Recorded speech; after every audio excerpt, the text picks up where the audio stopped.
أعوذ بالله من الشيطان الرجيم بسم الله الرحمن الرحيم. Sourate 25, Al-Furqan, le critère. C'est une mécoise de 77 versets. Au nom de Dieu, le tout miséricordieux, le miséricordieux. Versets 1, 2. Béni est celui qui opéra la descente du critère sur son adorateur pour faire de ce dernier un donneur d'alarme aux univers, celui à qui appartient la royauté des cieux et de la terre, qui ne s'est pas donné de progéniture, ne s'associe nul autre dans la royauté, a créé toute chose en y mettant la juste mesure. Explication. Dieu loue lui-même pour avoir fait descendre le Coran sur son envoyé alayhi salatu wassalam, comme il le dit ailleurs dans ses paroles. Louange à Dieu qui a fait descendre sur son adorateur le livre. Le segment qui opéra la descente du critère sur son adorateur signifie, c'est synonyme de ses paroles, et à l'écrit qu'il fait descendre sur son envoyé, et à l'écriture que jadis il a fait descendre. Les livres antérieurs sont descendus en une seule fois, tandis que le Coran est descendu étalé dans le temps. En référence à ces paroles, les dénégateurs ont encore dit « Ah, si la descente du Coran s'était faite sur lui d'une seule venue !» C'est ainsi, pour en affermir ton cœur, et dans ce but aussi, nous en espaçons la diction. Dieu nomme son Coran le critère pour dire que son livre aussi opère bien la séparation entre le vrai et le faux, la guidance et l'égarement, la bonne direction et l'errance, le licite et l'illicite. Il a fait de même l'éloge de son envoyé alayhi salatu wassalam quand il dit son adorateur. Ailleurs il est dit transcendance de celui qui fit aller de nuit en un instant de la nuit son adorateur de la mosquée sacrée à la mosquée ultime. Et pourtant, dès que l'adorateur de Dieu se fut dressé pour l'invoquer, ils se sont presque agglutinés contre lui. Le segment, pour faire de ce dernier un donneur d'alarme aux univers, est synonyme de « Dis, humain, je suis l'envoyé de Dieu à vous tous ensemble ». L'envoyé alayhi salatu wassalam, rapporte-t-on, a dit « J'ai été envoyé au rouge et au noir ». Le prophète était envoyé à son peuple alors que moi, je suis envoyé aux hommes en totalité. Le segment, celui à qui appartient la royauté des cieux et de la terre, qui ne s'est pas donné de progéniture, ne s'associe nul autre dans la royauté, affirme la transcendance de Dieu par rapport à toute progéniture et tout associé. Le segment a créé toute chose en y mettant la juste mesure signifie toute chose est un créé dépendant totalement de son pouvoir et de sa volonté. Verset 3. Il se donne en sa place des dieux qui ne créent rien, eux-mêmes créent, ils n'ont pouvoir de leur apporter dommage, non plus qu'avantage, n'ont pouvoir ni de mort, ni de vie, ni de résurrection. Explication. Dieu informe que les associants sont ignorants, puisqu'il se donne des dieux en sa place. Lui, le créateur de toutes choses. Ce qu'il veut se réalise, et ce qu'il ne veut pas ne se réalise pas. Quant à eux, ils adorent des idoles qui ne peuvent même pas créer l'aile d'une mouche, même pas faire du mal ou du bien pour elles-mêmes, qui ne peuvent non plus faire vivre ou faire mourir ou faire revivre. Pourtant, lui, il sait faire tout cela et bien d'autres choses. En référence à ces paroles, votre création, votre résurrection ne sont pas plus pour lui que celle d'une âme unique. Notre décret ne fait qu'un avec son objet, comme l'éclair du regard. Or, il n'y aura qu'une semonce unique, et les voilà sur l'air d'insomnie. Aussi bien n'y aura-t-il qu'une clameur unique, et voici qu'en masse devant nous vous devrez comparaître. Versets 4 et 5 et 6. Les dénégateurs ont dit « Ce n'est là qu'un mensonge qu'ils combinent en se faisant aider par un groupe d'autres gens. » Ils se sont ainsi rendus coupables d'une agression et d'une calomnie. Ils ont encore dit « Fable d'anciens ». Il les consigne sous dictée au commencement et à la chute du jour. Dit « Il l'a fait descendre, celui qui connaît le secret des cieux et de la terre. Il est tout pardon, miséricordieux. » Explication. C'est là une information de la part de Dieu sur l'ineptie des dénégateurs paganiques, quand ils disent que le Coran est un mensonge que le prophète alayhi salatu wassalam combine avec le concours de quelques gens. Cette accusation a été avancée par Abu Jahl, et les gens soupçonnés sont Jabr, l'auxiliaire d'Al-Hadrami, et Idas, le serviteur de Rutba. Le segment « Ils se sont ainsi rendus coupables d'une agression et d'une calomnie » signifie « Ils ont inventé un faux en toute conscience, et ils savent bien qu'ils ont menti à eux-mêmes ». L'expression « fable d'anciens » désigne, selon les dénégateurs, les écrits des anciens que l'envoyé alayhi salatu wassalam recopierait. Pourtant, ce propos est mensonger, puisque chacun sait bien que Muhammad alayhi salatu wassalam est non seulement un illettré, mais aussi un sincère et un innocent, et un homme de confiance. C'est simple, on l'a calomnié ainsi et on lui est devenu hostile parce qu'il a apporté le message du monothéisme. Les dénégateurs étaient toutefois perplexes à son sujet. Étant des menteurs, ils ne savaient quoi dire, ils hésitaient. Le prophète, alayhi salatu wassalam, selon eux, était tantôt un sorcier, tantôt un poète, tantôt un fou, tantôt un menteur. Si bien que Dieu a dit « Dis, il l'a fait descendre, celui qui connaît le secret des cieux et de la terre. » Le segment « Il l'a fait descendre, celui qui connaît le secret des cieux et de la terre » signifie Dieu, le connaissant de tout, du mystère et de la présence, a fait descendre le Coran qui contient la narration des anciens révolus et de ceux à venir. Le segment « Il est tout pardon, miséricordieux » appelle ses dénégateurs et leurs semblables à se repentir et à s'en remettre à lui, car sa miséricorde est vaste, ainsi que son indulgence. En référence ces paroles, pourquoi ne se repent-il pas à Dieu? N'implore-t-il pas son pardon? Dieu est tout pardon, miséricordieux.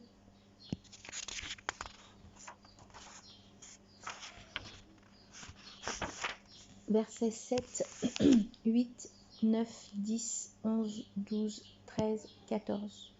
Ils ont encore dit « Qu'est-ce que cet envoyé qui prend de la nourriture, circule dans les marchés? Ah, si l'on avait fait descendre un ange pour donner avec lui l'alarme! Si l'on lui avait lancé un trésor ou qu'il eût un verger pour en manger!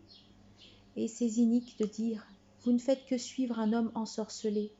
Vois comme ils usent sur toi de semblance, donc ils s'égarent, donc ils échouent à trouver un chemin. Béni soit celui qui, s'il veut, fera pour toi sortir mieux que cela, des jardins dessous lesquels des ruisseaux coulent, et qui t'affectera des châteaux. Bien plus, ils démentent l'heure. Or, nous aménageons à qui dément l'heure un brasier, qui, même quand il le voit de loin, se fait entendre d'eux par le grondement et la fureur. Une fois qu'ils y ont été précipités en lieu d'étroitesse, entravés à plusieurs, ils appellent de là-bas l'anéantissement. N'appelez pas en ce jour un seul néant, mais une multiplication de néants. Explication. Dieu informe sur l'entêtement des dénégateurs qui démentent à tout prix le vrai, sans preuve ni argument valable. Le segment « Qu'est-ce que cet envoyé qui prend de la nourriture, circule dans les marchés ?» signifie quel genre d'envoyé celui-là qui se nourrit comme nous, qui a besoin de nourriture comme nous? Le segment « Ah, si l'on avait fait descendre un ange pour donner avec lui l'alarme » signifie « Et si Dieu faisait descendre un ange pour être témoin de la véracité de ce que celui-ci-là avance ?» Ce propos des dénégateurs est semblable à celui de Pharaon quand il dit « Encore, si on lui avait lancé des bracelets d'or ou que des anges fussent venus avec lui le soutenir. » Ainsi, le cœur des dénégateurs est le même. Le segment « Si l'on lui avait lancé un trésor » signifie « Si on lui avait montré un trésor pour qu'il en dépense ». Le segment « Ou qu'il eût un verger pour en manger » signifie « Ou qu'il eût un verger qui se déplacerait où le prophète se déplace » alayhi salatu wassalam. Le segment « Vois comment ils usent sur toi des semblances » signifie « Muhammad, vois comment ils te qualifient, selon eux tu es un sorcier, un fou, un menteur, un poète. » Le segment « Donc ils s'égarent, donc ils échouent à trouver un chemin » signifie « Par conséquent ils s'égarent de la voie de guidance, car celui qui dévie du vrai, ainsi que de la voie de la guidance, celui-là est un égaré, n'importe où il se dirige. »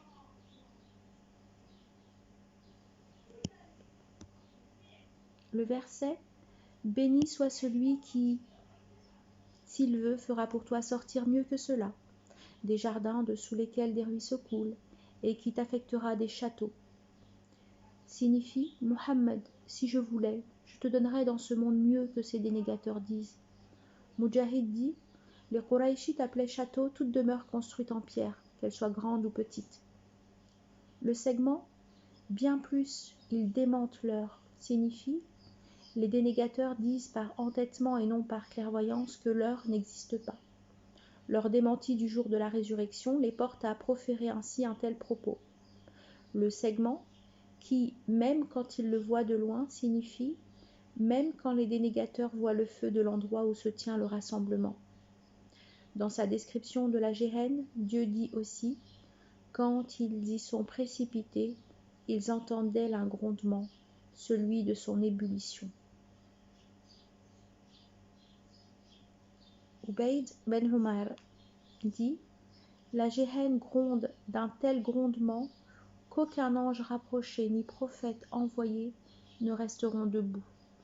Ils se prosterneront tous vers sa face en tremblant, si bien qu'Abraham alayhi salam se met à genoux pour dire « Maître, en ce jour je ne t'interroge que sur moi-même. » Le segment, une fois qu'ils ont été précipités, en lieu d'étroitesse, entravés à plusieurs, signifie « Les dénégateurs seront dans une situation très difficile, ils seront à l'étroit, ligotés. » Le segment, ils appellent de là-bas l'anéantissement, signifie « Ils crieront sur leur malheur, ils soupireront de regret. » L'anéantissement signifie la perdition selon Az-Zahhak, le malheur, la perdition, la ruine et la destruction.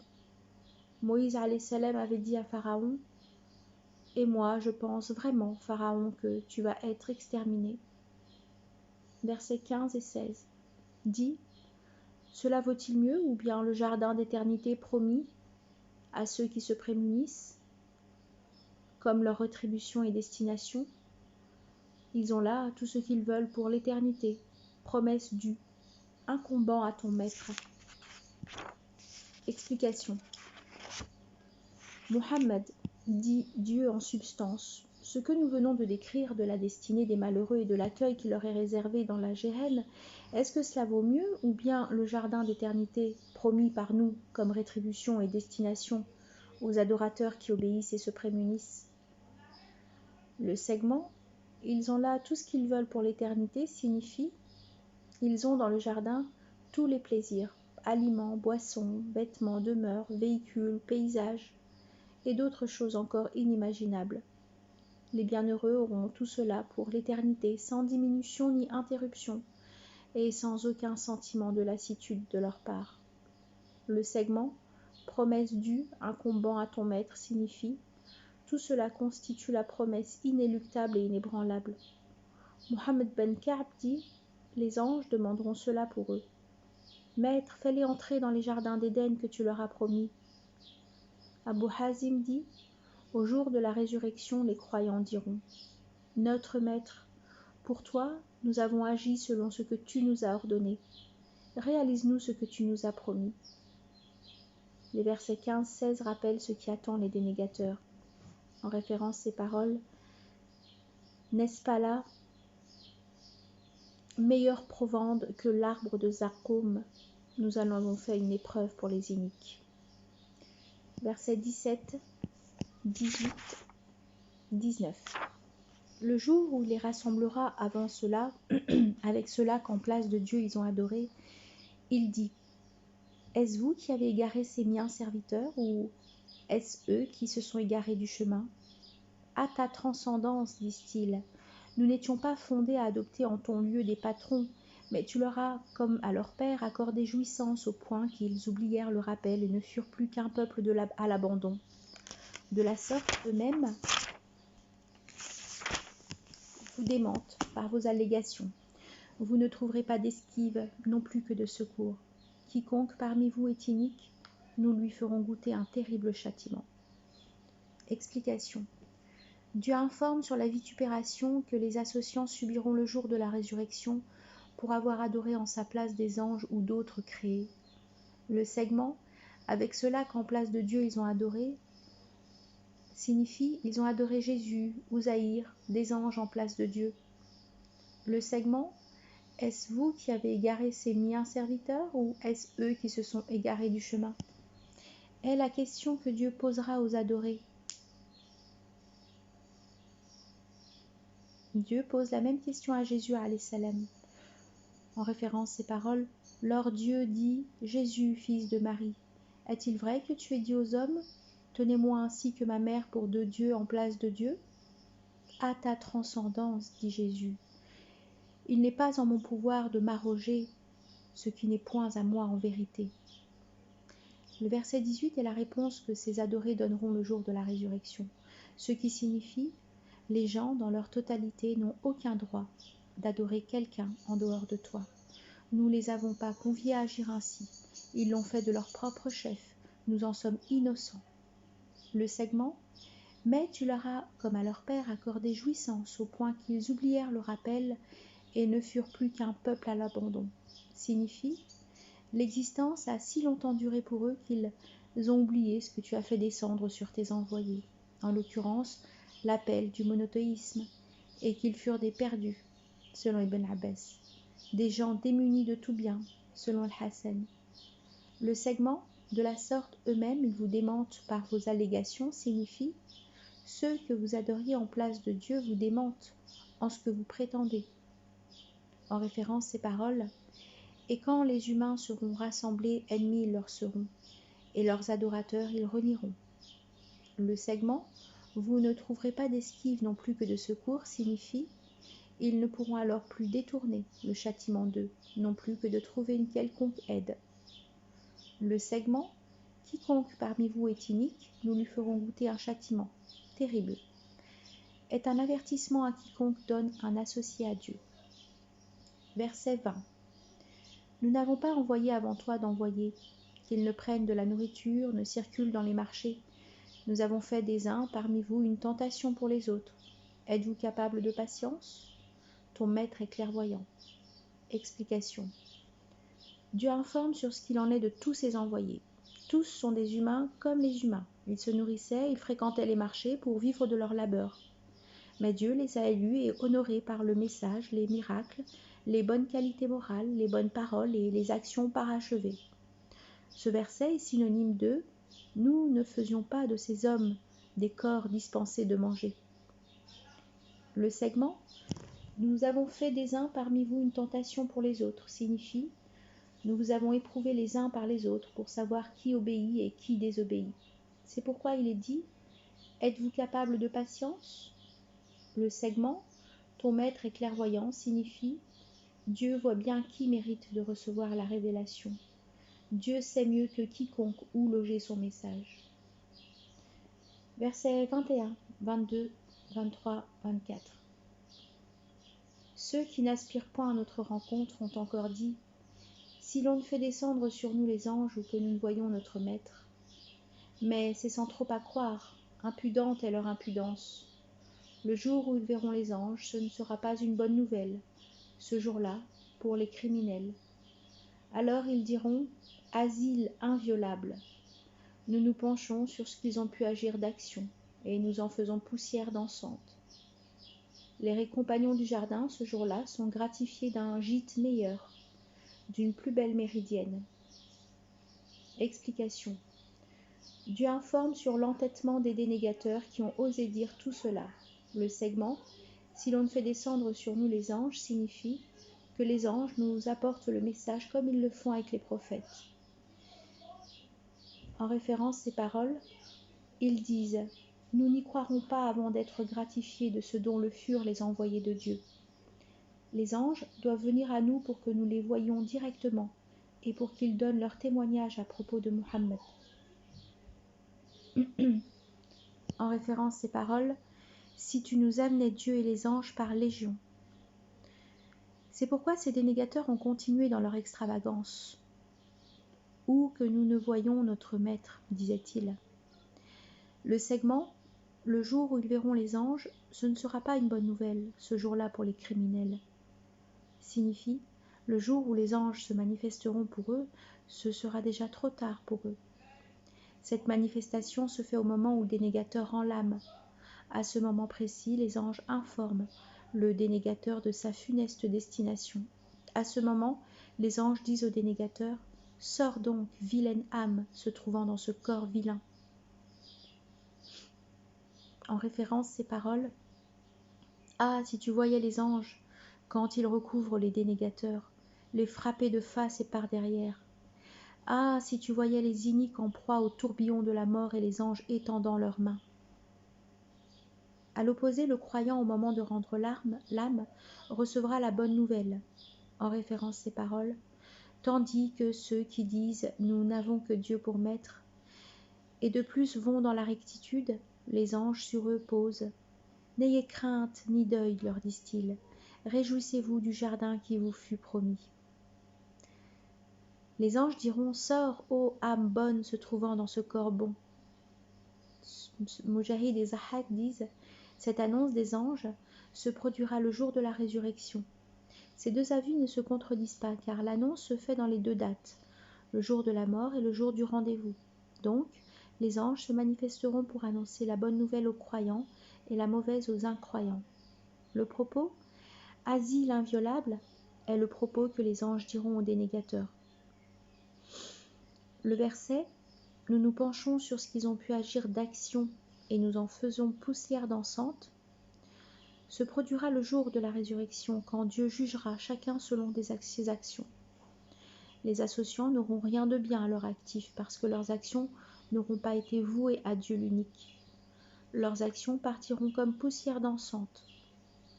En référence ces paroles, semblance de ceux qui dénient leur maître, leurs œuvres sont comme la cendre que le vent pousse un jour d'ouragan. Tandis que les dénégateurs, leurs actions sont comme le mirage d'un bas-fond. L'assoiffé le prend pour de l'eau jusqu'au moment d'y parvenir. Il y trouve alors que ce n'était rien. Le verset « Les compagnons du jardin ce jour-là sont gratifiés d'un gîte meilleur, d'une plus belle méridienne » se produira également le même jour. En référence ces paroles, ils ne sont pas à égalité, les compagnons du feu et ceux du jardin.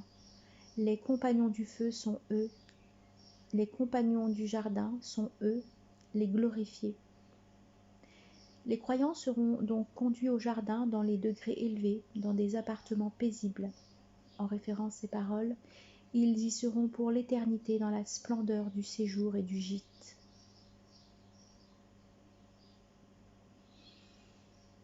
Alors que les compagnons du feu seront précipités dans les degrés bas et humiliants, elle est funeste comme gîte et comme séjour. Saïd ben Jubayr dit « Au milieu de la journée, Dieu terminera le compte. » Et ainsi, à la méridienne, les compagnons du jardin se retrouveront au jardin et les compagnons du feu au feu. Versets 25, 26, 27, 28, 29. Au jour où le ciel se fend par la nuée et que s'opère la descente des anges, la royauté de vérité ce jour-là est au tout miséricorde. Jour bien ardu pour les dénégateurs. En ce jour, l'inique se mord les mains, disant « Ah, si j'avais pris avec l'envoyé mon chemin ! Malheur à moi d'avoir été un tel pour un intime, élu un tel pour un intime. Après que le rappel m'eut parvenu, il m'en a égaré, comme Satan fait défection à l'homme. » Explication. Dieu informe sur ce qui se produira au jour de la résurrection, entre autres la fissuration du ciel ainsi que son ouverture, qui laisse passer une nuée provenant de la lumière grandiose. Ce jour-là, les anges descendront et entoureront les hommes sur le lieu du rassemblement. Puis, Dieu viendra pour juger les hommes. Selon Mujahid, cette parole divine est synonyme de « Qu'attendent-ils, sinon que Dieu leur vienne dans une nuageuse pénombre, et les anges avec lui, et que tout soit fini ?» Le segment « La royauté de vérité ce jour-là est au tout miséricorde » est synonyme de « À qui ce jour-là la royauté ? À Dieu l'unique, l'irrésistible. » Ce jour-là, Dieu dira « C'est moi le roi, c'est moi qui règle les comptes. Où sont les rois de la terre ? Où sont les tyrans ? Où sont les orgueilleux ?» Le segment jour bien ardu pour les dénégateurs, signifie ce jour-là sera très difficile car c'est un jour de justice, de règlement définitif des comptes, en référence ces paroles. Ce sera alors un jour malaisé, peu propice aux dénégateurs. Ainsi sera la condition des dénégateurs. Quant aux croyants, ils seront sereins, confiants. En référence ces paroles, la grande épouvante ne les endeuillera point. Le segment, en ce jour, l'inique se mord les mains, renseigne sur les remords du dénégateur qui a dévié du chemin du prophète, alayhi salatu wassalam. Donc, le rappel dont il s'agit ici est le Coran. Le segment, comme Satan fait défection à l'homme, signifie Satan suggère à l'homme de se détourner du vrai, l'appelle au faux et l'y empêtre. Versets 30 et 31. Maître, dit l'envoyé, mon peuple tient ce Coran pour chose à fuir. C'est ainsi, nous donnons à chaque prophète des ennemis parmi les criminels. Ton maître suffit en tant que guide et secours. Explication. Dieu informe sur ce que son envoyé lui a dit.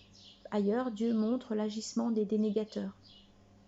En référence à ces paroles, les dénégateurs disent encore « Ne prêtez pas l'oreille à ce Coran, couvrez-le de verbiage, manière de le vaincre. » Ainsi donc, quand on leur récitait le Coran, les associants réagissaient par des bavardages pour ne pas l'entendre. Procéder de la sorte, c'est fuir le Coran. De même, si on n'y croit pas, si on abandonne son étude et sa compréhension, si on n'agit pas selon ses prescriptions, si on se détourne à la poésie ou tout autre discours, à la chanson et au jeu. Le segment, c'est ainsi, nous donnons à chaque prophète des ennemis parmi les criminels. Signifie Muhammad, ce qui t'arrive de ton peuple, c'est-à-dire de ceux qui fuient le Coran, n'est pas nouveau. La même chose s'est passée avec les nations révolues. Car Dieu donne à chaque prophète un ennemi parmi les criminels qui appellent les gens à l'égarement, à la dénégation. Ainsi, avons-nous dressé pour chaque prophète un ennemi, les satans des humains et des djinns. Le segment « Ton maître suffit en tant que guide et secours » signifie Dieu guide et aide dans cette vie et dans la vie dernière qui suit l'envoyé alayhi salatu wassalam et croit au livre de Dieu. Versets 32, 33, 34. Les dénégateurs ont encore dit « Ah, si la descente du Coran s'était faite sur lui d'une seule venue, c'est ainsi. » Pour en affermir ton cœur, et dans ce but aussi, nous en espaçons la diction.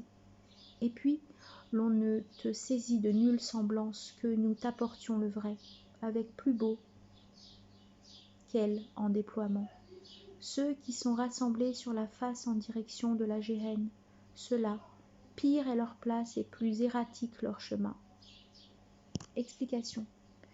Dieu informe encore sur l'entêtement et les propos non fondés des dénégateurs. Cette fois, ils ont demandé pourquoi la descente ne s'opérait pas d'une seule descente, comme les livres antérieurs tels que la Torah, l'Évangile. En référence à ces paroles, « Ah, si la descente du Coran s'était faite sur lui d'une seule venue !» Alors Dieu a décidé de le faire descendre en 23 ans, selon les événements, pour en affermir le cœur des croyants. En référence à ces paroles, c'est ainsi. C'est ainsi, pour en affermir ton cœur, et dans ce but aussi, nous en espaçons la diction. Versets 32, 33, 34. Les dénégateurs ont encore dit « Ah, si la descente du Coran s'était faite sur lui d'une seule venue !» C'est ainsi, pour en raffermir ton cœur, et dans ce but aussi, nous en espaçons la diction. Et puis, l'on ne te saisit de nulle semblance que nous t'apportions le vrai, avec plus beau qu'elle en déploiement. Ceux qui sont rassemblés sur la face en direction de la Géhenne, ceux-là, pire est leur place et plus erratique leur chemin. Explication. Dieu informe encore sur l'entêtement et les propos non fondés des dénégateurs. Cette fois, ils ont demandé pourquoi la descente ne s'opérait pas d'une seule descente, comme les livres antérieurs tels que la Torah, l'Évangile. Ah, si la descente du Coran s'était faite sur lui d'une seule venue ! Alors Dieu a décidé de le faire descendre en 23 ans, selon les événements, pour en raffermir le cœur des croyants. En référence ces paroles, c'est ainsi pour en raffermir ton cœur. Et dans ce but aussi, nous en espaçons la diction. Dans son explication du propos divin, Qatada dit « Ainsi nous l'avons explicité d'une explication claire ». Le verset « Et puis l'on ne te saisit de nulle semblance que nous t'apportions le vrai avec plus beau qu'elle en déploiement » signifie « Et puis l'on ne t'oppose nul argument spécieux ou nulle présomption pour contrevenir au vrai, que nous leur répondions par ce qui est le vrai, en l'objet soulevé, avec propos plus explicites, plus clairs, plus éloquents que leurs propos. » Ibn Abbas dit « Toute semblance avancée par les associants avait pour but de trouver quelques défauts dans le Coran ou chez l'envoyé alayhi salatu wassalam. C'est pourquoi, à chaque fois, l'ange Gabriel alayhi salam venait avec la réponse de Dieu. Cela était une distinction que Dieu a destinée à son envoyé alayhi salatu wassalam. Ce dernier recevait la révélation matin et soir, en mouvement ou à l'arrêt, tandis que les livres antérieurs étaient descendus en une seule descente. Par la grâce de Dieu, le Coran se distingue par deux choses. D'abord, Dieu le fit en une seule fois descendre du livre préservé à la demeure de la puissance dans le ciel inférieur. Puis il le fit descendre sur la terre par fragments selon les événements. Ibn Abbas dit encore, la descente du Coran s'opéra en une seule fois vers le ciel de l'ici-bas, dans la nuit grandiose, puis sa descente sur la terre en 20 ans. Dieu dit, et puis l'on ne te saisit de nulle semblance que nous t'apportions le vrai avec plus beau qu'elle en déploiement.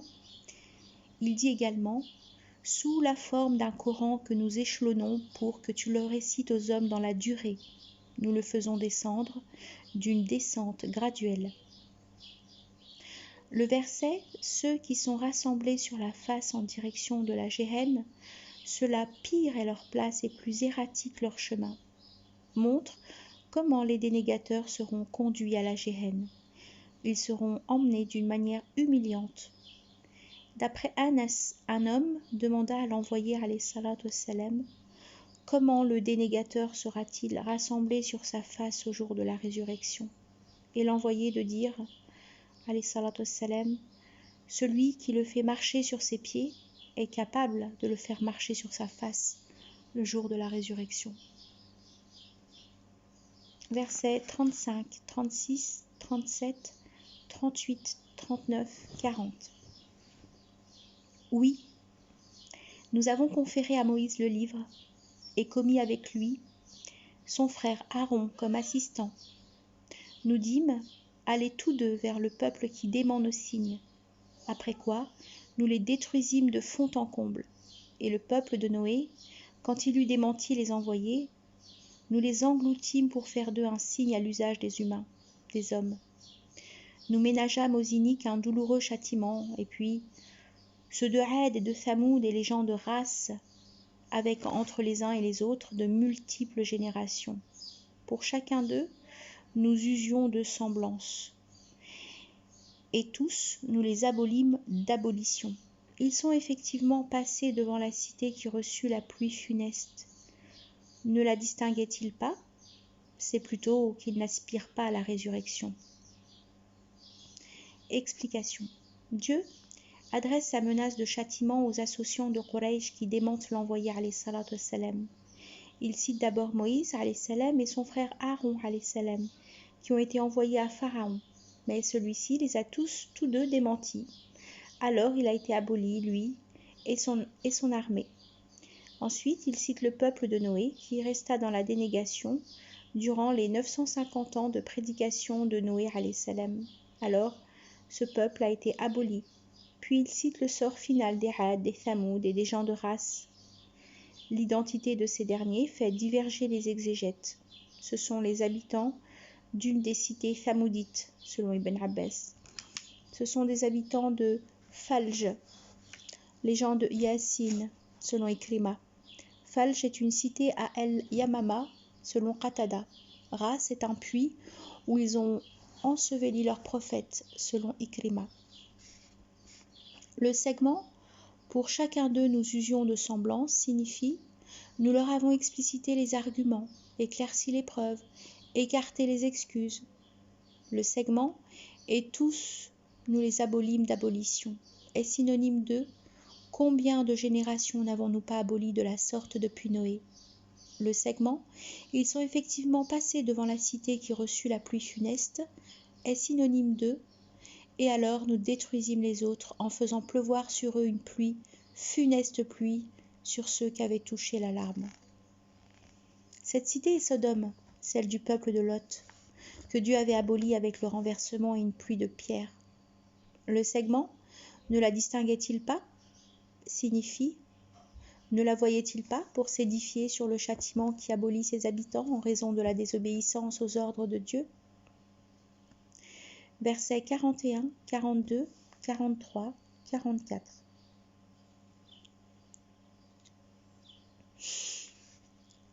Quand ils te considèrent, ils ne font que te prendre en dérision.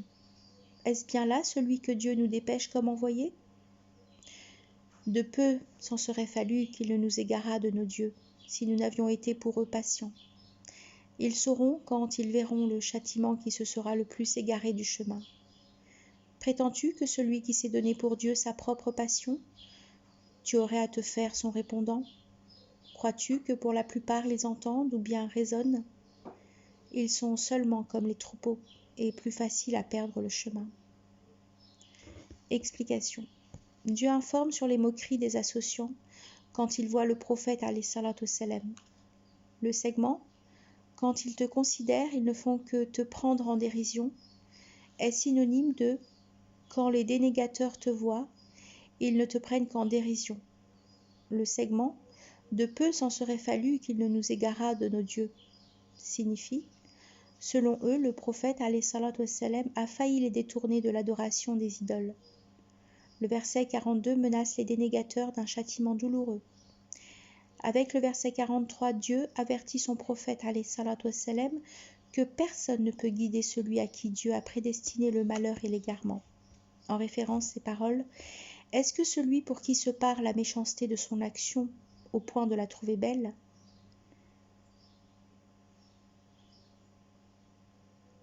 Car Dieu égare qui il veut, guide qui il veut. Le verset 44 montre la vérité des dénégateurs. Par rapport aux troupeaux, ils sont dans la plus mauvaise situation. Si ces bêtes se comportent selon ce dont elles ont été créées, les dénégateurs pourtant créés pour adorer Dieu l'unique pratiquent l'associance, malgré l'envoi des envoyés. Versets 45, 46, 47. Ne regardes-tu pas vers ton maître comme il fait s'étendre l'ombre. S'il voulait, il la rendrait immobile. Puis nous donnons sur elle le soleil pour guide.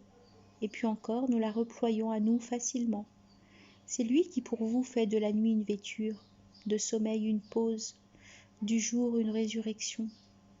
Explication. Dans ces versets, Dieu montre des preuves de son pouvoir illimité. Selon Ibn Abbas et Mujahid, l'ombre est celle qui apparaît dès le lever du jour et disparaît avec le coucher du soleil. Le segment « il la rendrait immobile » signifie « il la rendrait permanente, qui ne finit pas ». Le segment « puis nous donnons sur elle le soleil pour guide » signifie « si ce n'était le lever du soleil qui se lève, on n'aurait pas connu cette ombre. Le soleil poursuit cette ombre jusqu'à l'effacer complètement, selon Qatada et Es-Suddi. Le verset, c'est lui qui, pour vous, fait de la nuit une vêture, du sommeil une pause, du jour une résurrection, signifie c'est Dieu qui a fait de la nuit une vêture, qui couvre l'existence. Par la nuit et son occultation. Du sommeil, un moyen pour se reposer car les diverses activités fatiguent le corps, et du jour, un réveil pour que chacun reprenne ses activités. Versets 48, 49, 50. C'est lui qui envoie les vents s'épandre en courrier de sa miséricorde. Nous faisons descendre du ciel une eau de pureté, pour faire revivre une terre morte et en abreuver parmi notre création gens et troupeaux par multitude. Entre eux, nous la modulons afin qu'ils méditent, mais la plupart se refusent, si ce n'est à la dénégation. Explication. Tout cela provient également de sa capacité. C'est lui qui envoie les vents pour annoncer l'arrivée prochaine des nuages. Et puis les vents sont différents. Il y en a qui provoquent la formation des nuages, ceux qui les transportent, ceux qui les dirigent, ceux qui alimentent les nuages pour pleuvoir, ceux qui annoncent l'arrivée des nuages. Le segment « Nous faisons descendre du ciel une eau de pureté » signifie « L'eau de pluie sert pour la purification ». Et Kalima dit « Toute goutte que Dieu fait descendre du ciel fait pousser une herbe sur la terre ou une perle en mer ». Le segment « Pour faire revivre une terre morte » signifie « Pour irriguer un pays qui a trop longtemps attendu l'arrivée de la pluie et qui se verra couvrir d'herbes et de fleurs ». Dieu dit « Ainsi vois-tu la terre languir, et quand nous faisons descendre de l'eau sur elle, s'émouvoir, gonfler, faire pousser un peu de chaque merveilleuse espèce. » Le segment « Et en abreuver parmi notre création gens et troupeaux par multitude » signifie « Et en donner à boire aux animaux et aux gens qui en ont aussi besoin pour leurs champs ». En référence ces paroles, ainsi donc suit la trace de la miséricorde de Dieu, comme il fait vivre la terre après sa mort. Le segment « Entre eux, nous la modulons afin qu'ils méditent » signifie « Dieu fait tomber la pluie sur telle contrée et non sur une autre. Il fait diriger des nuages sur tel pays pour que les gens méditent et disent qu'il est capable de ressusciter les morts comme il le fait pour la lettre morte. Et s'il les atteint par la privation de pluie, qu'ils se rappellent que cela est dû à un quelconque péché commis. » Versets 51, 52, 53, 54. L'eussions-nous voulu, nous aurions dépêché dans toute cité quelqu'un lui donner l'alarme. Ne cède pas au dénégateur. Par ceci, combat-les d'un grand combat. C'est lui qui, lâchant les deux mers, celle-ci douce et suave, celle-là salée et saumâtre, aménageait entre l'une et l'autre un seuil, une barrière inviolable. C'est lui qui de l'eau a créé l'homme, puis l'institua par la consanguinité et l'alliance. Ton maître est capable.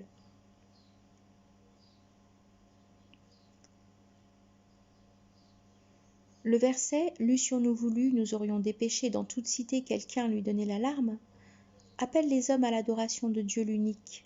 L'envoyé, alayhi salatu wassalam, se distingue par le fait qu'il est envoyé à tous les hommes pour leur communiquer le contenu du Coran. En référence ces paroles, « Ce Coran m'est révélé pour que je vous donne l'alarme, à vous et à quiconque atteindra son message.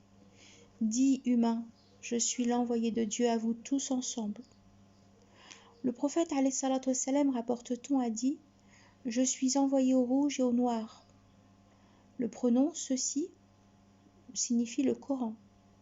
Le verset « Ne cède pas au dénégateur, par ceci combat-les d'un grand combat » est synonyme de « prophète, combat les dénégateurs et les hypocrites ». Le segment, c'est lui qui, lâchant à leur gré les deux mers, celle-ci douce et suave, celle-là salée et saumâtre, signifie Dieu a créé les eaux salées et les eaux douces des rivières, des puits et des sources, alors que les hommes se rendent compte de ses bienfaits et lui soient reconnaissants.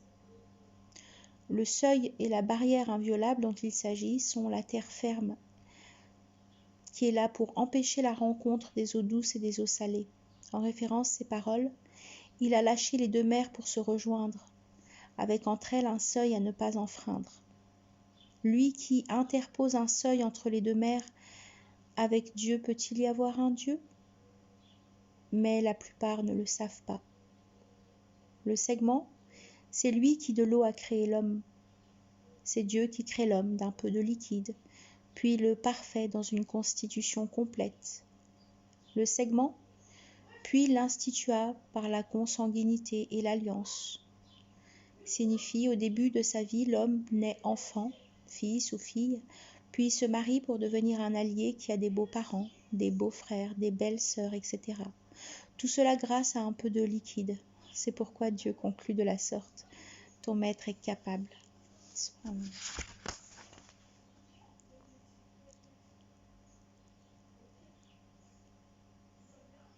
Versets 55, 56, 57, 58, 59, 60.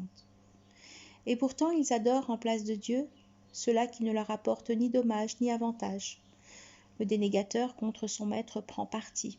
Nous ne t'avons envoyé que pour porter la bonne nouvelle et donner l'alarme. Dis, je ne vous demande pour ceci nul salaire, sinon que tout volontaire se donne vers son maître un chemin. Remettant au vivant, à l'immortel, exalte par la louange sa transcendance. Il lui suffit de lui-même pour être informé des fautes de ses adorateurs. Lui qui créa les cieux et la terre et leur entre-deux, en l'espace de 6 jours, et puis s'installa sur le trône, le tout miséricorde, eh bien, interroge sur lui qui est informé. Quand on leur dit « Prosternez-vous devant le tout miséricorde », ils disent « Qu'est-ce que le tout miséricorde ? Nous prosterner devant qui tu nous ordonnes ?» Et cela les grandit en répulsion. Explication. Dieu informe sur l'ignorance des asociants. Ces derniers adorent des statues impotentes, suivent leurs passions et leurs opinions. Ils combattent Dieu, son envoyé et les croyants. Le segment « Le dénégateur contre son maître prend parti » signifie « Le dénégateur prend le parti de Satan en désobéissant à Dieu. Il devient un auxiliaire de ce dernier, puis, par l'associance et l'animosité. » Le segment « Pour porter la bonne nouvelle et donner l'alarme » signifie « Porter la bonne nouvelle aux croyants et donner l'alarme aux dénégateurs. » Le segment « Je ne vous demande pour ceci nul salaire » signifie « Pour cette communication, je n'espère rien de vos richesses. Je fais cela par désir de rencontrer Dieu. » Le segment « Remettant au vivant, à l'immortel » signifie « Dans tout ce que tu fais, remets-toi-en à lui, l'immortel, le maître de tout. Prends-le pour ton refuge, il te suffira, t'appuiera et te fera prévaloir. » Le segment « Exalte par la louange sa transcendance » signifie « Célèbre sa louange et sa transcendance ensemble. » Il est rapporté que l'envoyé alayhi salatu wassalam invoquait ainsi « À ta transcendance, Dieu notre Maître, à ta louange. » Donc, on doit tous lui vouer l'adoration et s'en remettre à lui seul. En référence ces paroles, le Maître de l'Orient et de l'Occident, il n'est de Dieu que lui. Prends-le pour répondant, adore-le, remettant à lui. Dis, il est le tout miséricorde, nous croyons en lui, nous lui faisons confiance. Le segment « Il lui suffit de lui-même pour être informé des fautes de ses adorateurs » signifie « Rien ne peut passer inaperçu à lui, il domine la connaissance sur tout. » Le segment « Lui qui créa les cieux et la terre et les entre-deux » signifie « C'est lui le créateur de toutes choses, son maître et son roi. Par sa capacité, Dieu créa les 7 cieux avec leur hauteur, leur étendue, mais aussi la terre, en l'espace de 6 jours, et puis s'installa sur le trône pour gérer le décret et trancher en faveur du vrai. » Le segment « Eh bien, interroge sur lui qui est informé » signifie « Renseigne-toi sur lui, chez qui est plus informé que lui. Et si tu le trouves, suis-le et prends-le comme modèle d'adorateur. » Mais Dieu sait déjà qu'il n'y a personne plus informé de lui que son envoyé alayhi salatu wassalam, qui ne parle que selon la révélation qui descend sur lui. Le segment « Qu'est-ce que le tout miséricorde » signifie « Les associants ne connaissent pas que Dieu est le tout miséricorde. En fait, ils refusaient d'appeler Dieu le tout miséricorde. Lors de la signature du traité d'Al-Hudaybiyah, quand l'envoyé alayhi salatu wassalam a dit au secrétaire d'écrire au début du traité « Au nom de Dieu le tout miséricorde, le miséricordieux », les associants ont dit « Nous ne connaissons ni tout miséricorde ni miséricordieux. Écris ce que tu écrivais en ton nom, Dieu. C'est pourquoi Dieu avait fait descendre ces paroles. Invoquez Dieu, ou bien invoquez le tout miséricorde, sous quelque nom que vous l'invoquiez, c'est lui qui a les noms les plus beaux. Autrement dit, il est Dieu, et il est le tout miséricorde. Le segment « Nous prosterner devant qui tu nous ordonnes » signifie « Crois-tu que nous allons nous prosterner parce que tu l'as simplement dit ?» Versets 61-62. Béni est celui qui a placé dans le ciel des châteaux, et y a placé un flambeau, une lune éclairante. C'est lui qui a mis la nuit et le jour en alternance pour l'homme désireux de méditer ou désireux de remercier. Explication. Dieu se glorifie et se magnifie pour ce qu'il a créé dans les cieux comme châteaux, qui sont les grandes étoiles. En référence à ces paroles, nous avons paré le ciel inférieur de lustre. Il y a placé aussi un flambeau, le soleil, une lune éclairante. C'est lui qui a fait du soleil un flamboiement, de la lune une lumière.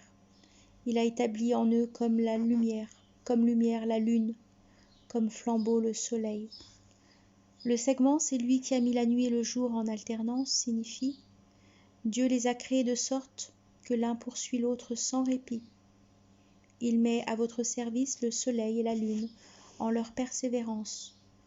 Il fit que la nuit couvrit le jour à force d'ardeur à le poursuivre, et que ni le soleil n'est pour loi de rattraper la lune, ni la nuit n'avance sur le jour, mais que l'un et l'autre nagent en cycle.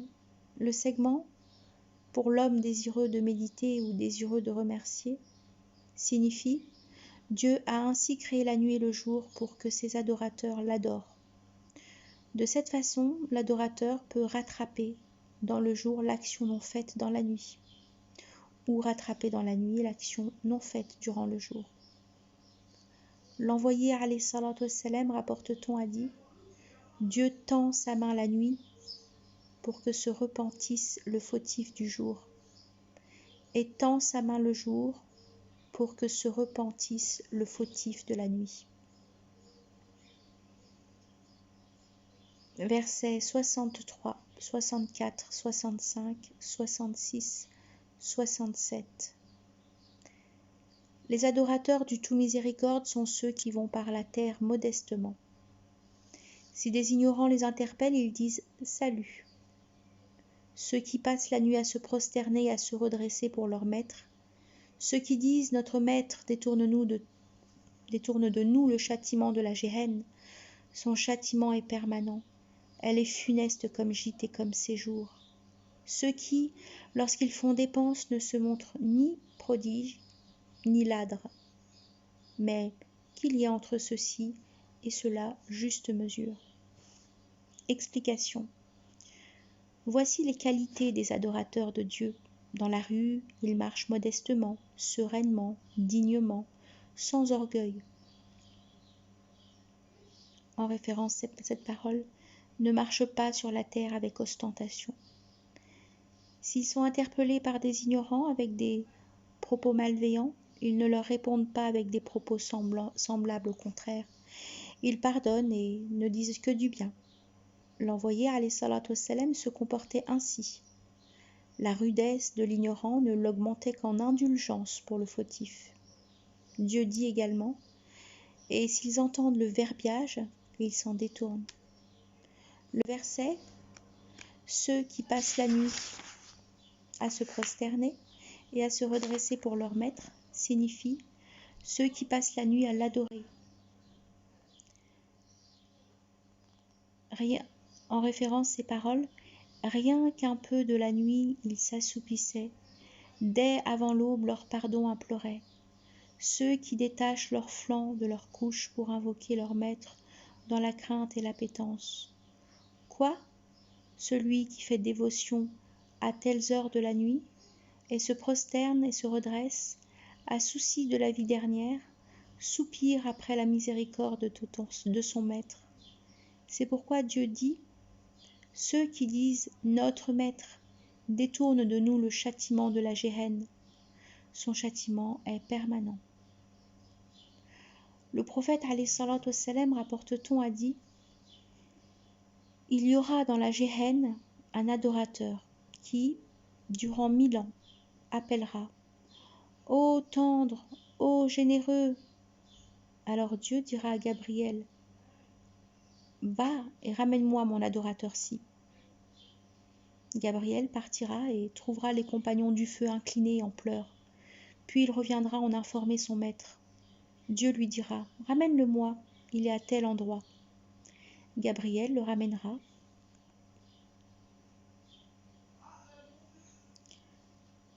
Et l'arrêtera devant son maître. Mon adorateur, dira Dieu, comment as-tu trouvé ta place et ta méridienne? Ô maître, dit l'adorateur, la pire place et la pire méridienne. Ramenez mon adorateur, dira Dieu. Ô maître, quand tu m'en as fait sortir, je n'espérais pas que tu m'y ramènerais. Laissez mon adorateur, dira alors Dieu. Le segment, ceux qui, lorsqu'ils font dépense, ne se montrent ni prodigues ni ladres, est synonyme de ne garde pas la main entravée à ton cou et ne l'ouvre pas non plus trop large. Autrement dit, il ne faut être ni gaspilleur ni avare. Al-Hassan al-Basri dit: dépenser sur le chemin de Dieu n'est pas du gaspillage. Iyas ben Muawiya dit: une dépense dépassant l'ordre de Dieu, c'est du gaspillage. Versets 69, 68, 69, 70, 71. Ceux qui n'invoquent pas un autre Dieu qu'avec Dieu ne font pas périr une âme, celle-ci étant protégée par Dieu d'un interdit sauf à bon droit, se garde de la fornication. Qui perpètre cela rencontre péché majeur. Dieu lui redouble le châtiment au jour de la résurrection. Il l'y éternise dans la vilainie, exception faite de ceux qui se répandent, croient, de qui se repent, croit, effectue l'œuvre salutaire. Cela Dieu substitue à leurs mauvaises actions de belles. Dieu est tout pardon, miséricordieux. Celui qui se repent, effectue l'œuvre salutaire, revient à Dieu d'un valable repentir. Explication. Ibn Mas'ud dit: l'envoyé alayhi salatu wassalam a été interrogé sur le plus grand péché, et il a répondu: c'est que tu donnes à Dieu des rivaux, alors que c'est lui qui t'a créé. Et puis quoi?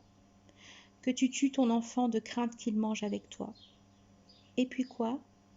Que tu forniques avec la femme de ton voisin. Ibn Abbas dit: il eut des associants qui avaient forniqué plusieurs fois, tué plusieurs fois. Ceux-là allèrent trouver Muhammad alayhi salatu wassalam et lui dirent: ce à quoi tu convies est bien, si seulement tu nous informais que ce que nous avons commis a quelque expiation. Alors il eut la descente de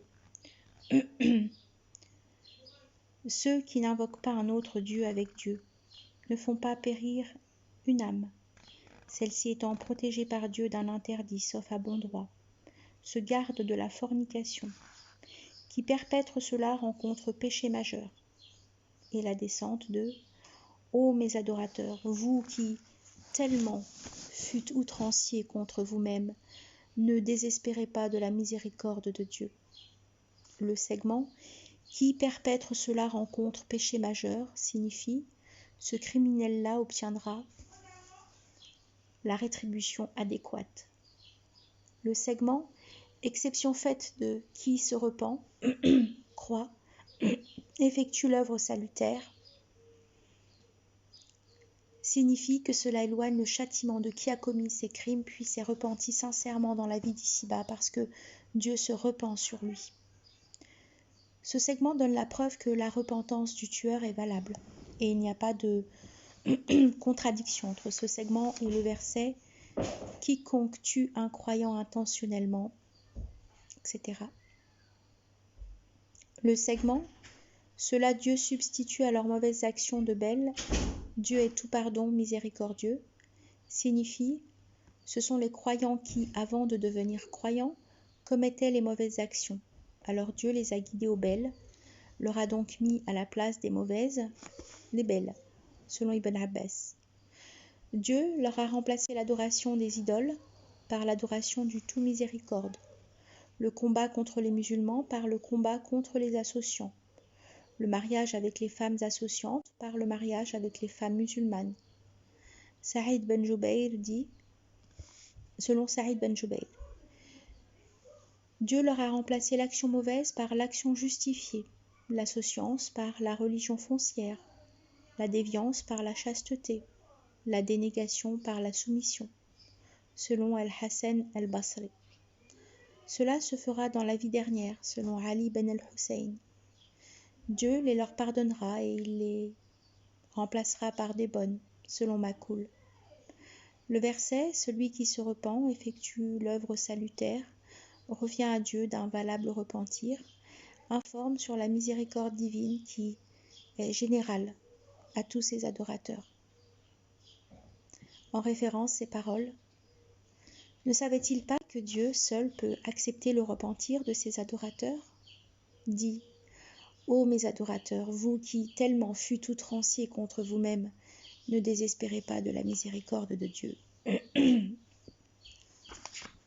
Versets 72, 73, 74. Ceux qui ne portent pas de faux témoignages et qui, s'ils passent devant la futilité, passent avec dignité. Ceux qui, entendant le rappel des signes de leur maître, ne se jettent pas à terre en sourds et en aveugles.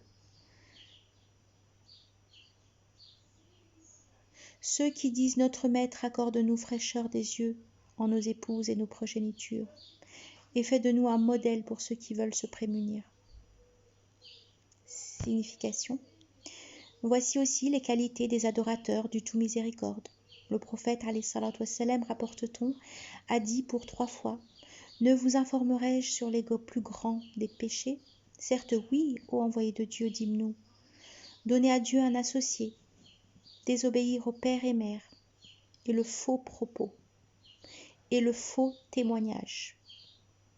En outre, les croyants n'assistent pas à ce qui se dit de faux. En outre, les croyants n'assistent pas à ce qui se dit de faux, puisqu'il est dit, et qui, s'il passe devant la futilité, passe avec dignité. Le croyant n'assiste pas aux futilités qu'on profère, s'il arrive à passer à côté des auteurs. Le verset 73 montre une qualité des croyants. Les croyants sont ceux de qui le cœur s'effare au moindre rappel de Dieu. La foi grandit à la récitation de ces versets et qui s'en remettent à leur maître. Le croyant n'est pas comme le dénégateur qui, quand il entend la parole de Dieu, ne ressent rien. C'est que le dénégateur reste ainsi dans son égarement et son ignorance. En référence ces paroles, tandis que ceux au cœur malade, elle les grandit dans la souillure. À l'opposé, le croyant médite sur les signes de Dieu. Le segment « Notre Maître accorde-nous fraîcheur des yeux en nos épouses et nos progénitures » est l'invocation des croyants qui demandent à Dieu de leur faire don d'enfants, qui lui obéissent et l'adorent. Al-Hassan al-Basri dit « L'adorateur espère que Dieu voit son épouse, son frère, son ami obéir à lui. Par Dieu, il n'y a aux yeux du musulman chose plus rafraîchissante que la vue d'un enfant ou d'un petit-fils ou d'un frère ou d'un ami obéir à Dieu. » Ibn Aslam dit « Ils demandent à Dieu de guider à l'islam leurs épouses et leurs progénitures. » Le segment « Et fait de nous un modèle pour ceux qui veulent se prémunir » signifie « Fait de nous des modèles imités dans le bien » selon Ibn Abbas, Al-Hassan et As-Suddi. Fait de nous des guides qui dirigent, des prédicateurs du bien, selon un autre avis. Versets 75, 76, 77. Ceux-là auront la chambre pour salaire de leur patience. Ils y seront accueillis par bienvenue et salut. Ils y seront pour l'éternité dans la splendeur du séjour et du gîte. Dis, mon maître ne se met pas en peine de vous, sinon quand vous appelez. Or, vous avez démenti son message. À votre crime collera le châtiment.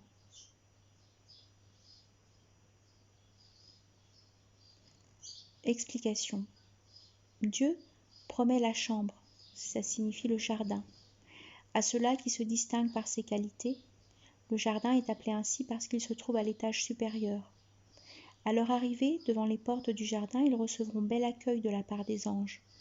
En référence, ces paroles, « Salut sur vous pour votre patience, félicité dans l'ultime demeure ». Le segment, ils y seront pour l'éternité, signifie les croyants y seront des habitants permanents qui ne faibliront pas, ne subiront pas les aléas du temps, ne meurent pas et ne ressentiront aucune lassitude. En référence, ces paroles. Quant aux heureux, ils sont dans le jardin. Ils sont éternels tant que durent les cieux et la terre. Le segment, mon maître ne se met pas en peine de vous sinon quand vous appelez, signifie Dieu ne se soucie pas si vous ne lui vouez pas l'adoration, bien qu'il a créé les hommes pour l'adorer et exalter sa transcendance. Dieu informe qu'il n'a aucune intention à faire pour les dénégateurs, puisqu'il ne les a pas créés croyants. S'il avait vu quelques besoins pour eux, il leur aurait fait aimer la foi, comme il l'a fait pour les croyants. Le segment « Or vous avez démenti son message », à votre crime collera le châtiment, concerne donc les dénégateurs. Fin de la sourate.